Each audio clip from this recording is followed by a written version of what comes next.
Hey my lovelies parathas, कैसे हैं आप लोग। आई होप आप सभी अच्छे होंगे, स्वस्थ होंगे और मेरे स्टोरी रन को एंजॉय कर रहे होंगे। तो जो कोई भी मेरे चैनल पे नए आ रहे हैं, प्लीज़ मेरे चैनल को लाइक शेयर सब्सक्राइब करना मत भूलिएगा। और अगर आप लोगों को मेरी स्टोरी रन उसके प्लॉट्स पसंद आते हैं, प्लीज़ मुझे कमेंट्स करके अप्रिशिएट करना भी मत भूलिएगा। तो आज हम एक और नया फैन फिक्शन स्टार्ट करने वाले हैं, सिचुएशनशिप वाला लव। ये एक माफिया बेस्ड लव स्टोरी होने वाली है। थोड़ी एज गैप भी होएगी, ज़्यादा नहीं, थोड़ी सी। क्योंकि हमारा लाल वांगजी वो 30 साल का है, आई मीन 30 साल का है, और हमारा विंग 22 का है। तो हम चलिए देखते हैं इस कहानी को। ठीक है। एक कमरा था, वो एक अपार्टमेंट बोल सकते हो। और उस अपार्टमेंट को आप ओनली फॉर एक अपार्टमेंट बिल्कुल भी नहीं बोल सकते। उस अपार्टमेंट को अगर मैं होती ना तो मोहल्ला घोषित कर देती, क्योंकि उस अपार्टमेंट में एक साथ 4-5 बंदे बंदियां रहते हैं। आई मीन कि उस अपार्टमेंट में बहुत सारे लोग एक साथ रहते हैं। तो हम नेक्स्ट आगे बढ़ेंगे। एक सोफे के ऊपर, जिसकी आधी टांग नीचे थी और एक टांग सोफे के ऊपर था, और वो तकिए पे लेटा हुआ, जिसके मुंह से लार टपक रहा था और पूरा आधा तकिया का उसने गीला कर दिया हुआ था। बहुत ही आराम से वो घोड़े बेच के सो रहा था, मानो पूरी दुनिया का काम करके वो जस्ट अभी सोया होगा। तभी वहाँ पे पहले तो अलार्म घड़ी बजती है, जिसे वो पर्सन और हमारा विंग है वो ऐसे जैसे तैसे ढूंढ ढांड के बंद करता है। एंड देन उसके बाद उसका फोन बर बर बर करना स्टार्ट होता है। वो पहले तो हाथ जहाँ तक जा रहा था सोफा पे, वहां तक जाते जाते वो फोन को ढूंढना शुरू करता है। फिर उसे फोन नहीं मिलता, वो आराम से दोबारा सो जाता है। फिर थोड़ी देर बाद उसका फोन बर बर बर बज रहा था, वो फिर ढूंढता है, उसे नहीं मिलता। ऐसे करते हुए ना लगभग 10 बार था जो फोन बज चुका था। नींद नींद में बड़बड़ाते हुए कहता है, कौन किसकी भैंस को चुरा के ले गया, क्यों मुझे इंक्वायरी के लिए कॉल कर रहे हो। इतना बोल करके वो जैसे तैसे नींद से उठता है, जो कि उसका फोन ग्लास वाले टेबल के नीचे लुढ़का पड़ा था। वो उठाते हुए कहता, बेबी तुम यहाँ हो। ओह बेबी। इतना बोल करके वो अपने फोन को अपने टी शर्ट से पोंछते हुए कहता, हेलो क्या हो गया, कौन तुम्हारी भैंस को चुरा के ले गया, बताएगा मुझे। उधर से नी हसन चिल्लाते हुए कहता है, वीन जल्दी से सी साइड आ जाओ वरना हम सब तो गए। इतना बोल करके फोन काट देता है। रिंग की आंखें फट के बाहर आने वाली थी। वो कहता है, क्या कहा उसने, सी साइड। विन चाओ मैं तुम्हें छोड़ूंगा नहीं। इतना बोल करके विंग जल्दी जल्दी से ब्रश करता है और जल्दी जल्दी से जो हाफ पैंट उसने पहना हुआ था और टी शर्ट वो पहनते हुए वहां से निकलता है, भागता है।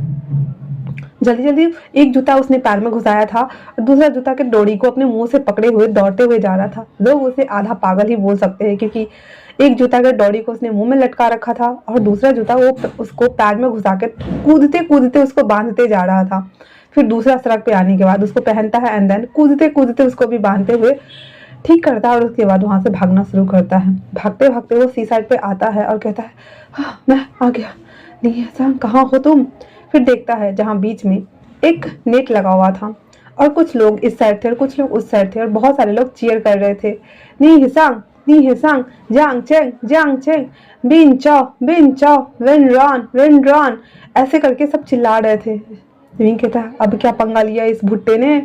वो उसके पास आते हुए कहता है, जियांग चेंग क्या किया तुमने। हाँ, जियांग चेंग कहता है, मैं उसका मुंह तोड़ दूंगा, उसकी हिम्मत कैसे हुई मेरी गर्लफ्रेंड के ऊपर डोरे डालने की। हाँ, मैं तो उसे छोड़ूंगा नहीं। विंग कहता है, हाँ क्या डालने की। जियांग चेंग कहता है, डोरे डालने की, डोरे। तो विंग कहता है, हाँ वही, क्या डोरे। जियांग चेंग इसको विंग को माथा को ठोकते हुए कहता है, साइड हट जाओ तुम, ठीक है मैं इसको देख लूंगा। विंग कहता है, तुम अकेले क्यों देखोगे, मैं भी देखता हूँ ना कैसा दिखता है उसका बॉडी। उतना बोल करके वो भी अपने टी शर्ट को दोनों लीज को ऊपर कर लेता है। एंड देन अब उन दोनों के बीच में फुटबॉल मैच होने वाला था। तो विंग ऐसे भाग भी रहा था और बॉल को पकड़ने के लिए और पूछ भी रहा था, ये तो बता बैट किस पे लगाई है। जियांग चेंग कहता है, हमें जीतना ही होगा। विंग कहता है दोबारा से, पहले बता तो सही बैट किस पे लगाई है। जियांग चेंग कहता है, यार मेरी गर्लफ्रेंड पे बैट लगी है। विंग कहता, भुट्टा कहीं का, भूल जाएगा तू। उसके बाद वो कहता, ठीक है मैं हेल्प करता हूँ। फिर उन दोनों टीम के बीच में मैच स्टार्ट होती है और वैंचिंग एक कॉर्नर लग के खड़ी हुई थी, साथ में उसके बगल में लीसा भी थी।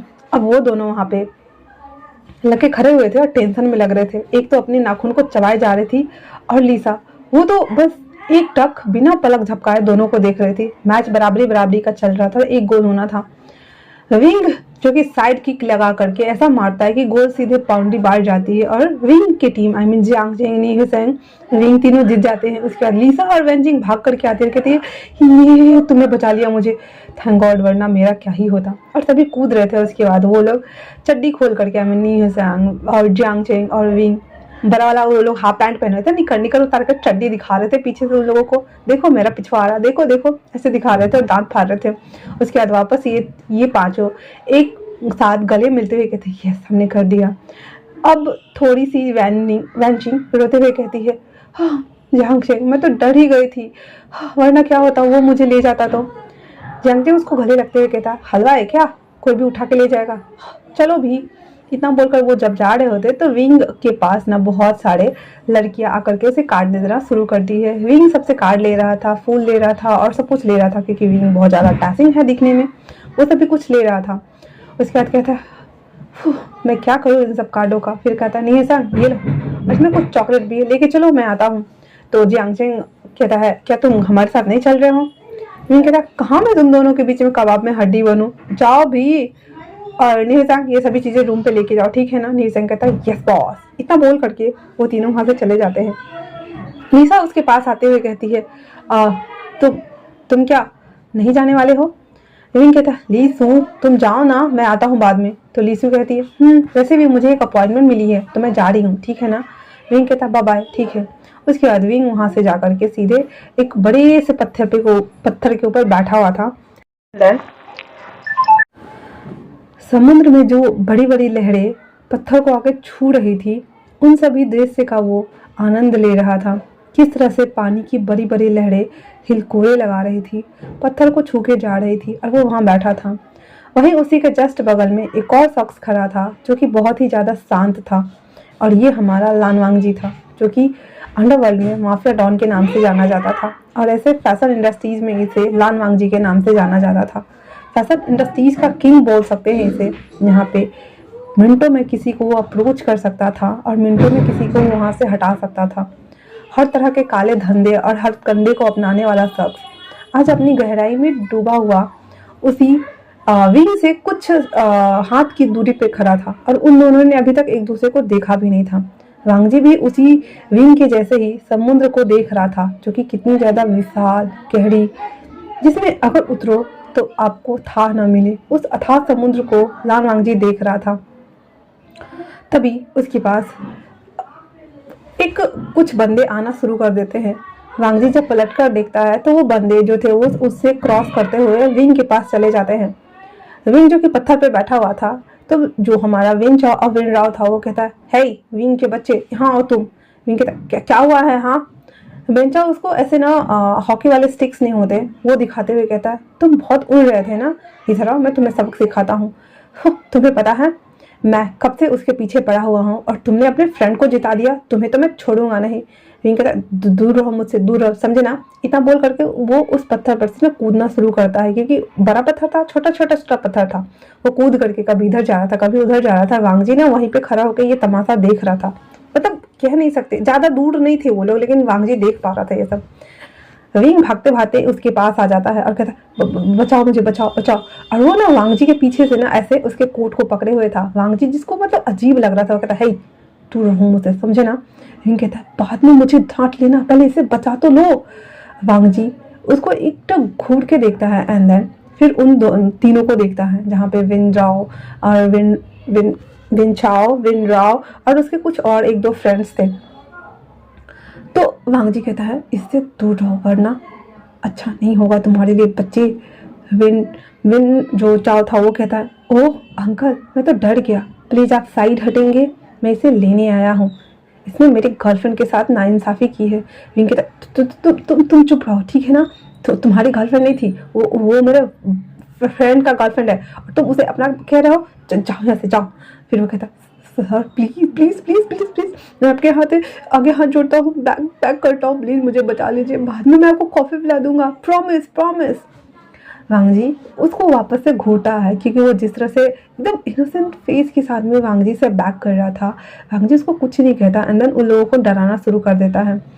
वो कहता है दूर हटो वरना तब तक वेंचा वो स्टिक चला चुका था। वो स्टिक उसके हाथ से छीनते हुए वो चारों बच्चों को पीटना शुरू कर देता है। ज़्यादा जोर से नहीं मार रहा था, लेकिन हाँ इतना कि वो लोग भाग जाए। इतना पीटने के बाद वो लोग जब भाग जाते हैं तो विंग और वांगजी जो कि कॉर्नर तक आ चुके थे, दोनों एक साथ स्लिप करते हुए सीधे पानी में गिर जाता है। पहले वांगजी गिरता है एंड देन फिर विंग। विंग उसके पीछे पीछे जा रहा था और उसको पकड़ने की कोशिश कर रहा था, क्योंकि वांगजी सीधे सीधे नीचे जा रहा था। तो विंग को लगा शायद वो डूब रहा है, तो उसके पास जाते हुए उसके शोल्डर से पकड़ के उसे ऊपर लाने की कोशिश करता है। लेकिन तब तक तो हमारा वांगजी विंग को अपनी केज में ले चुका था, क्योंकि उसे वांगजी को लग रहा था कि विंग न डूब जाए, और दोनों ऊपर ऊपर आ रहे थे।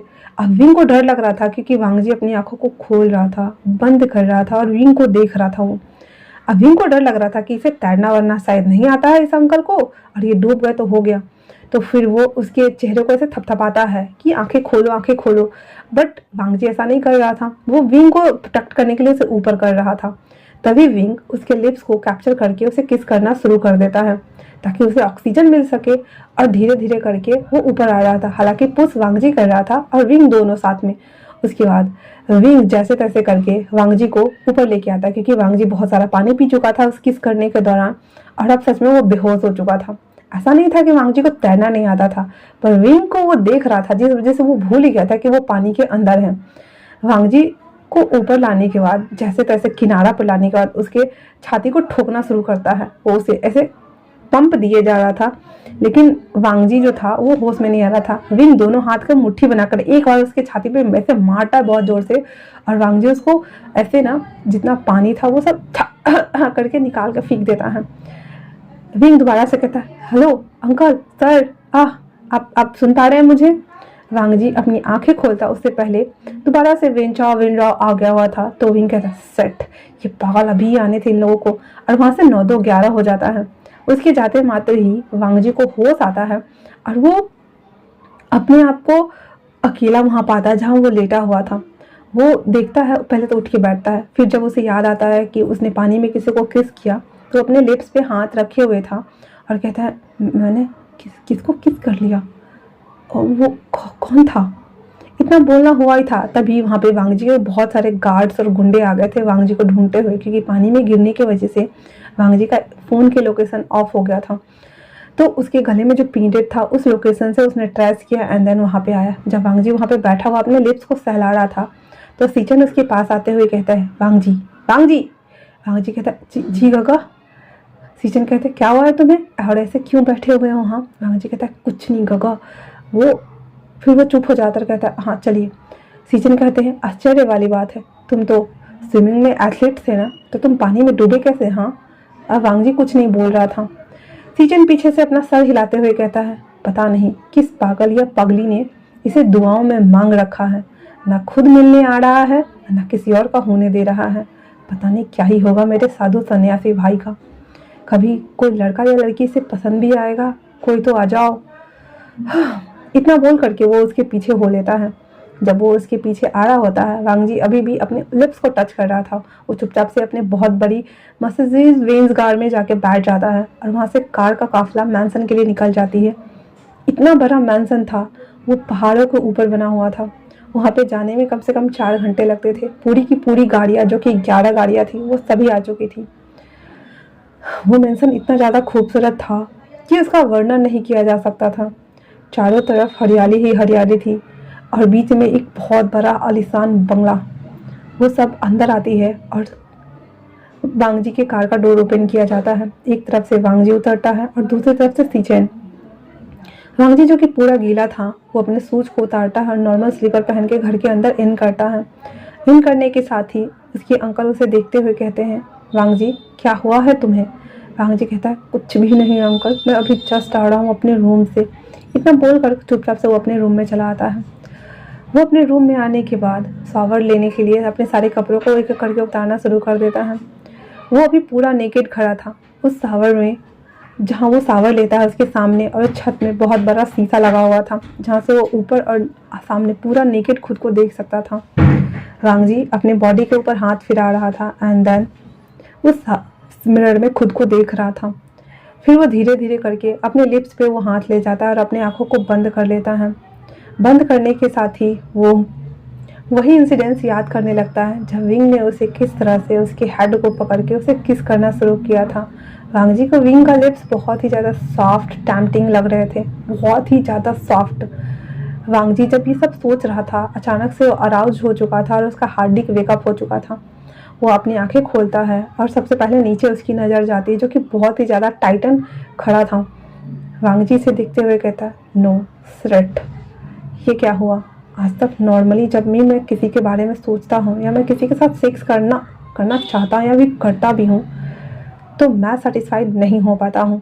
इवन अगर मैं 2 या 3 घंटे भी करूँ तब भी मैं ऑर्गेज्म तक नहीं जाता हूँ। बट मैं ओनली फिर किसके बारे में सोच करके ही कैसे कैसे हार्डन हो सकता हूँ। और वो उसे देखता है, वापस से अपने लिप्स पे हाथ फिराता है, देन वही सारे मोमेंट्स को याद करने लगता है। और उसके हाथ अभी भी अपने हार्ड डिस्क पे चल रहे थे। वो उसे स्क्यूज कर रहा था, रब कर रहा था और उसे ऐसे ही स्टॉक करते जा रहा था। ज़्यादा टाइम नहीं लगा था और उसके बाद वो जल्दी से रिलीज हो जाता है। वांग जी को बहुत आश्चर्य हो रहा था, क्योंकि वांग जी का रिकॉर्ड है, वो आज तक न जाने कितने लड़कियों लड़कियों के साथ सो चुका है, लेकिन फाइनली वो ऑर्गेजम तक कभी नहीं गया, क्योंकि उसका हार्ट बीट कभी किसी और के साथ वेकअप ऐसा नहीं था कि होता था। पर नॉर्मली जो एक्साइटेड होते हैं सेक्स टाइम पीरियड के दौरान, वो एक्साइटमेंट कभी भी वांग जी को नहीं आता था, जिस वजह से वो ओनली फॉर ट्राई करता था, लेकिन वो कभी सेटिस्फाइड हो ही नहीं पाता था। और आज ओनली फॉर विंग ने जब किस किया था और वो अपने आप को फुल टू ऑर्गेजम तक ले जा चुका था, उसकी बॉडी ठंडी हो चुकी थी, अपने हैंड को वॉश करता है और कहता है, वेट, इतनी आसानी से तो बिल्कुल भी नहीं तुम मेरे माइंड में क्लिक कर सकते हो, तुम जो कोई भी हो। उसके बाद वो वापस से बेडरूम में आता है, फ़ोन लेके अंदर जाता है एंड देन वो कबर्ड के ऊपर बैठा हुआ था। फिर उसमें कुछ पॉन्स को स्टार्ट करता है देखना। वो देख रहा था, लेकिन उसका हार्ट बीट वेकअप नहीं हो रहा था। वो ऐसे करते हुए ना 1 घंटे तक अलग अलग टाइप्स के cartoons, gay, bisexuals, girl and boys वाले हर टाइप के वो पॉन्स वीडियो को देख चुका था।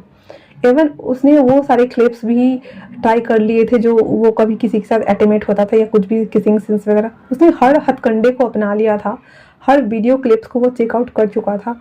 बट अभी तक उसका हार्ट बीट, क्योंकि अगर एक सेक्स के दौरान 10 मिनट 15 मिनट के बाद अगर दोबारा से हम अराउज फील करते हैं तो हमारा हार्ट बीट दोबारा से हार्डन हो जाता है। बट अभी तक उसका हार्ट बीट हार्डन हुआ ही नहीं था, वेकअप तक नहीं हुआ था।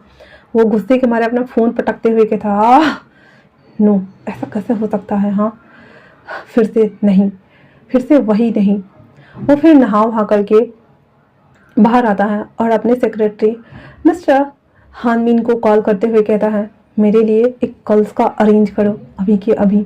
इतना बोल करके वो फ़ोन को रख देता है, रिसीवर वाले फ़ोन को। उसका मिस्टर आई मीन जो उसका सेक्रेटरी था हानमिन, वो कहता है, रिसीवर से कॉल आया, आई मीन बॉस ने इस बार भी फ़ोन तोड़ दिया। हाँ, फिर वो बेचारा हानमिन एक फ़ोन वाले दुकान में जाता है, नया फ़ोन लेता है, फिर उसके लिए एक लड़की को हायर करता है। वो उस लड़की को लेकर के मैंसन में जब आ रहा होता है तो अंकल और उसके भाई दोनों देख के फ्रॉन। अंकल कहते हैं, ये लड़का कभी नहीं सुधरेगा। हाँ, सिंचिंग जो थे वो कहते हैं, अंकल प्लीज़ शांत हो जाइए, वैसे भी वो कर ही क्या सकता है, आप जानते हैं ना उसकी प्रॉब्लम, वो बस ट्राई कर रहा है। अगर उसे उसका पार्टनर मिल जाएगा उसके बाद वो कभी नहीं करेगा। सीजन की बात सुनकर के अंकल कहते हैं, आखिर कब कब मिलेगा उसे उसका पार्टनर, मुझे बताओगे तुम? हाँ, कब ये सब खत्म होगा और कब कब मैं अब बूढ़ा हो गया हूँ, 2-2 सप्ताह को संभालते संभालते मैं थक गया हूँ सीजन। इतना बोल करके उसके अंकल अपने कमरे में चले जाते हैं, क्योंकि उन्हें पता है अब क्या होगा, पूरे मेंशन में चीखें गूंजने वाली हैं। सीजन सभी सर्वेंट्स को बोल देते हैं, एक को छोड़ करके अंकल का ख्याल रखने के लिए और बाकी सभी को जाने के लिए, क्योंकि सभी सर्वेंट्स को पता है कि अब क्या ही होगा। सीजन भी अपना ब्रेकफास्ट जल्दी जल्दी फिनिश करके अपने ऑफिस अटायर को जल्दी से ले करके वो कार में चले जाते हैं और कार में बैठते ही तैयार होकर के जाना शुरू कर देते हैं। वहीं दूसरी तरफ हानमिन डोर पर नॉक करता है। वांग जी जो कि बाथरूम में था और इधर उधर घूम रहा था और बहुत ज़्यादा गुस्से के मारे तमतमा रहा था। हानमिन उसके पास आते हुए कहता है, सॉरी, वांग जी उसके डोर को ओपन कर देता है। तो उसके बाद हानमिन और वो लड़की दोनों अंदर आते हैं। वांग जी उस लड़की को एक नज़र घूर के देखता है, जो कि रेड कलर के बिकनी शॉर्ट ड्रेस में पहनी हुई थी उसने, और वो अब थोड़ी अच्छी लग रही थी। वांग जी उसके लुक से ज़्यादा इम्प्रेस तो नहीं हुआ था, लेकिन उसका ड्रेसिंग सेंस कमाल का था, इस वजह से उसने उसे एक लुक देखा। फिर हानविन उसके पास आते हुए कहता है, सर ये रहा आपका न्यू फ़ोन एंड देन ये रही मिस। और इतना बोल करके हानविन उसे बो डाउन करता है और वहाँ से चला जाता है। उसके जाने मात्र ही वांगजी उस लड़की को घूर कर देखता है। उसके बाद उसके गले को दबाते हुए अपने पास खींचते हुए कहता है, अगर तुम फेल हुई तो मैं तुम्हें जान से मार डालूंगा, समझी तुम। वो लड़की तो एक पल के लिए डर गई थी, क्या सच में वो मौत के मुंह में आई है। बट फिर भी वो अपने चेहरे पे एक फेक स्माइल लाते हुए कहती है, डोंट वरी सर, मैं आपको सेटिस्फाइड करा दूंगी। उसके बाद वांगजी चुपचाप से बेड पे जाकर बैठ जाता है। फिर वो लड़की उसके पास आती है और उसके बॉडी को टच करना शुरू करती है। वांगजी को कुछ भी फील नहीं हो रहा था, बिल्कुल ठंडा। वो अपने दोनों पैरों को स्ट्रेच करता है, देन कहता है, इसे सक करो। फिर वो बैठ करके वांगजी के हार्ड डिस्क को सक करना शुरू करती है। उसका हार्ड डिस्क अभी भी वेकअप नहीं हो रहा था, ओनली फॉर टाइट हो रहा था और कुछ भी नहीं हो रहा था। वांगजी अब तो लिटरली बहुत ज़्यादा फ्रस्ट्रेट हो रहा था। उसके बाद वो उस लड़की से कहता है, अपने कपड़े उतारो। वो लड़की पूरा का पूरा ड्रेस उसके सामने में उतार करके पूरी नेकेड खड़ी थी, पर वांगजी को उसके बॉडी को देख करके और उसे देख करके कुछ भी फीलिंग जाग नहीं रहे थे, कुछ भी नहीं हो रहा था उसके अंदर, कोई इमोशन नहीं आ रहे थे और वो बहुत ज़्यादा परेशान हो गया था। उसके बाद वो कहता है, ठीक है बेड पे आओ। वो लड़की कहती है, सर आप कुछ और नहीं करना चाहेंगे, सीधे हम बेड पे चलें। वांगजी उसको एक कोल्ड गेज देते हुए कहता है, मैंने जितना कहा है ना उतना ही करो, वरना। वो लड़की चुपचाप से बेड पे चली जाती है। वांगजी उसकी पूरे बॉडी पे ना बाइट कर रहा था बेरहमी के साथ में, और वो लड़की चीख रही थी क्योंकि वांगजी उसे बहुत ही हार्डली बाइट कर रहा था और स्क्यूज करते जा रहा था। वो लड़की कहती है, सर प्लीज़ थोड़ा जेंटल होइए, पर वांगजी मान नहीं रहा था। वो जैसे ही उसके साथ बाइटिंग करना स्टॉप करता है, वो उसके ऊपर से उठते हुए कहता है, मेरा मन नहीं हो रहा है, यहाँ से निकल जाओ वरना मैं तुम्हें मार डालूंगा, समझी ना। वो लड़की कहती है, सर प्लीज़ मैं कोशिश करती हूँ ना। इतना बोल करके वो वांगजी के पीछे से जाकर के हक करती है। अब तो भाई साहब इस लड़की ने यही गलती कर दी। वांगजी उसे अपने हाथ से खींचते हुए सीधे बेड पर फेंकता है और उसका गला दबाते हुए उसके ऊपर चढ़ कर के आता है। उसका गला दबाते हुए कहता है, मैंने तुम्हें वार्न किया था ना, जाओ वरना तुम ऐसे नहीं मानोगी। फिर वांगजी उसके पूरे मुंह में ना ऐसे कपड़े ठूस करके उसका मुंह बांध देता है, दोनों हाथ को रस्सी लेके बांध देता है।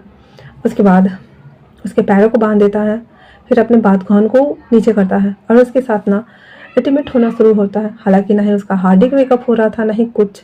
वो कई घंटे तक लगातार उसके साथ वो सभी चीज़ों को कर रहा था, लेकिन वांगजी एक्साइटेड होने की जगह पे फ्रस्ट्रेट हो चुका था पूरी तरीके से, क्योंकि ना उसके बॉडी में वो गुजबम्स आ रहे थे, ना सेंसेशन हो रहे थे, ना ही 1000 वोल्ट का झटका आ रहा था, कुछ भी नहीं हो रहा था वांगजी को। वांगजी पूरी तरह से फ्रस्ट्रेट हो चुका था। इसी गुस्से के मारा वो बगल वाले ड्रॉ से पिस्टल निकालता है एंड देन रीलोड करते हुए उसके ऊपर से उठता है एंड देन बीच खोपड़ी में उसको मतलब बुलेट लगा देता है। वो लड़की ऑन द स्पॉट वहीं मर गई थी, एकदम बेहाल होके उस बेड पे पड़ी थी। वांगजी उस रिवॉल्वर को फेंकते हुए कहता, फिर से नहीं, बिल्कुल भी नहीं, बिल्कुल भी नहीं। आखिर कौन हो तुम और कहाँ हो, कब आओगे मेरी लाइफ में, कब मैं सेटिस्फाइड हो पाऊंगा खुद से। मैं थक गया हूँ। इतना बोल करके वो सोफा पे बैठ जाता है। गन का साउंड अंकल ने सुनी थी और वो अपना सर पीटते हुए कहते हैं, ये भी गई। आखिर कब तक, कितनों को मारोगे तुम वांगजी, हाँ। इतना बोल करके वो बस अपने कान को बंद ही कर सकते हैं, अवॉइड कर सकते थे, और क्या ही कर सकते हैं। वांगजी सोफा पे बैठा हुआ था, पसीने से तरबतर था और अपनी आंखों को बंद करके उस किसिंग सीन के बारे में सोच रहा था। उसका हार्ड डिस्क वापस से बेकअप होना शुरू हो गया था। इतनी मेहनत करने के बाद अब जब वो अपनी नज़रों को वापस से खोलते हुए जब देखता है तो उसका हार्ड डिस्क ना मतलब ग्रोन अप हो रहा था एंड देन स्लिप हो रहा था। तो वो कहता है, नहीं, उसकी में ऐसा क्या था कि तुम ऐसे वेकअप हो रहे हो, हाँ।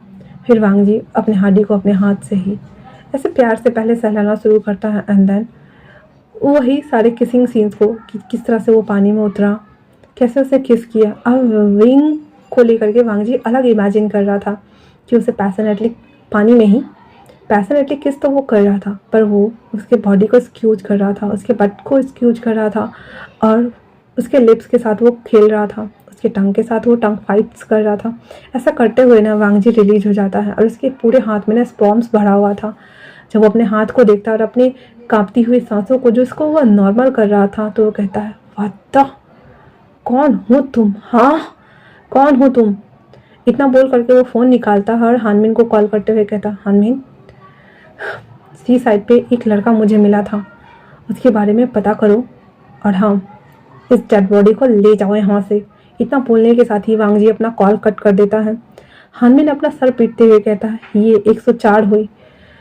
अभी तक 104 लड़का और लड़की को हमारे बॉस ने टपका दिया है, अब पता नहीं क्या ही होगा। इतना बोलने के साथ ही वो फ़ोन रख देता है।